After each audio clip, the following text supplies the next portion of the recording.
Hey there, welcome to Powered by Backers.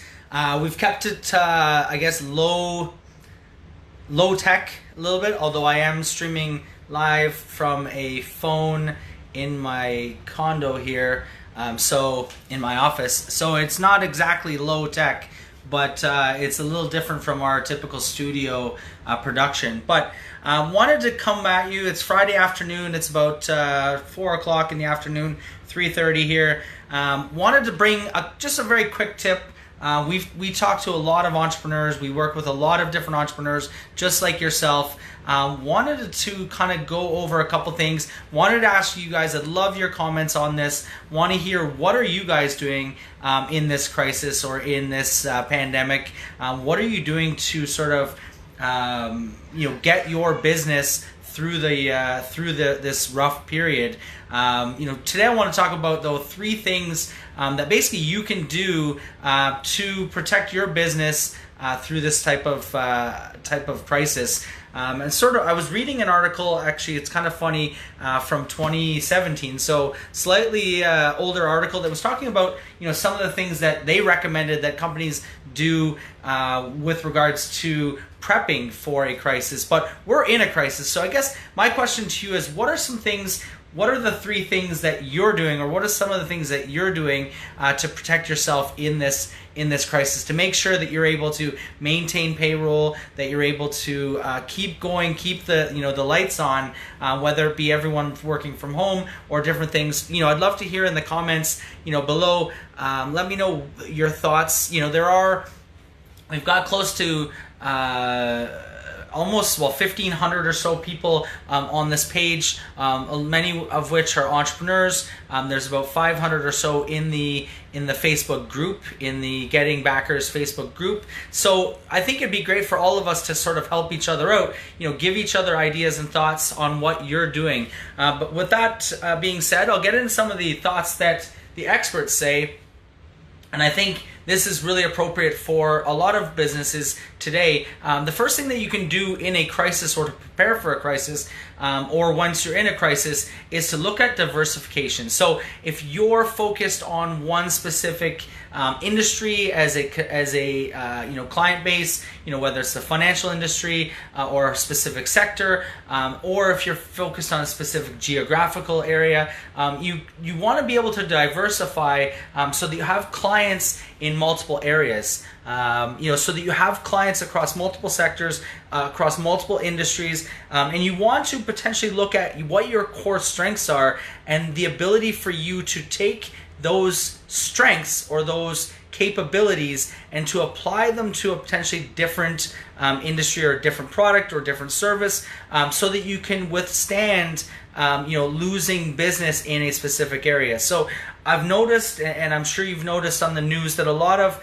organizations are starting to shift towards, you see distilleries are starting to produce hand sanitizers. You see a lot of clothing and other types of manufacturers are starting to create masks or potentially ventilators. I think it was Dyson, was starting to create or has created their own ventilators. So they've been able to see an opportunity, a need, and whether they make a significant amount of money from it, at least they're able to maintain some sort of normalcy within their factory, their plants. They're able to maintain employment of individuals in those facilities, and they're able to then help out society in some cases. I think a lot of that is going through a charitable kind of donation perspective, but they are likely going to sell some of those products as well. And now they've created a whole new line of products that they can manufacture long term, because this isn't going away.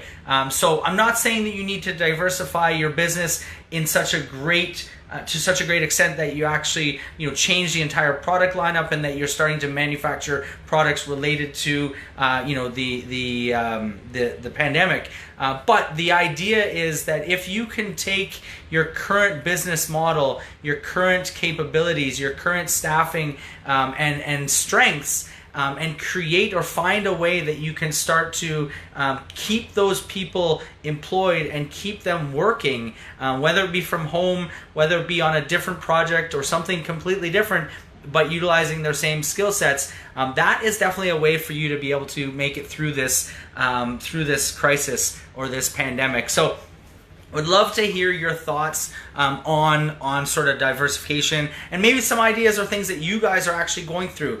So be sure to post in the comments below, what are you guys doing right now to get your business, give some of the other people in this group, some of the other people on this page, some of the ideas that you're doing, some of the things that you're finding that are working in your business to get through this. The second thing that, was brought up is, I think, again, this was sort of talked about, pre-crisis, things that you need to do to set yourself up. But I think it's very applicable as we're early on still. The second thing is to protect your systems. And so what that means is, obviously, Zoom is a great example. Everyone's using Zoom meetings. Everyone's using sort of online communication technologies to really communicate with people. Everyone's at home, so they're working remotely.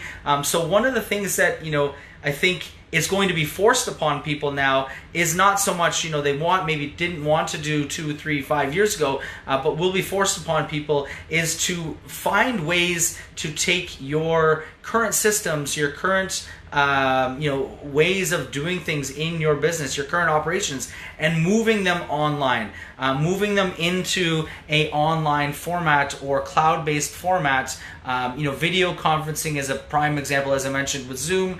Other, online, kind of applications that enable you to communicate with people remotely, or to do work remotely, or to automate a lot of your work, and a lot of the smaller tasks that maybe you were doing manually now can be automated through some of your systems. So I'd love to hear, again, your thoughts. What are you guys doing with your systems? What are you guys implementing? What are some of the ideas that you'd like to share with the group that will benefit everyone, that will be to everyone's benefit?